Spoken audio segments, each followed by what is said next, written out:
Imam Maliku radiallahu ta'ala anhu, i cili thot, për çdo ditë thot nëna ime, kanet tulbisunil imame, ma veshte çalmën dhe më përgatitte që të shkoj tek hoxha në mënyrën më të bukur, i veshu si hoxh. Pse? Për të mësuar dijen fetare. Dhe më thonte, ja bunej, idhhab ila Rabi' fa khudh minhu al-adab qabla al-ilm.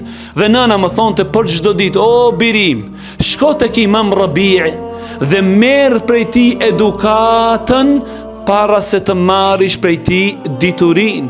Që do thotë ju vëllezërit e mi, ata kur kanë shkuar te hoxhallarët e tyre, para së gjithash kanë përfituar prej tyre tërbijen, edukatën, e cila përsëri po them vllau juj, më shumë se kurdo herë na mungon në zemanin ton. Mirë po tërbia ju vëllezërit e mi, ndonjëherë mendojmë se është vetë sjellja mes nesh. Jo, tërbia fillimisht e ka për qëllim pra tërbia me Allahun xhallahu ala, edukata me Zotin xhallahu ala, përmirësimi i nefsit.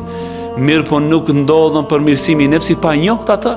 Andaj edhe del në pa rëndësia e madhe këtyre fjalimeve, këtyre ligjëratave, që lutim Allahun xhallahu ala të na jap sukses, që ta njohim nefsin, të cilin e kemi brenda gjoksit ton. Nga se njeriu nuk shkon në përmirësimin e diçka e pa njohur atë.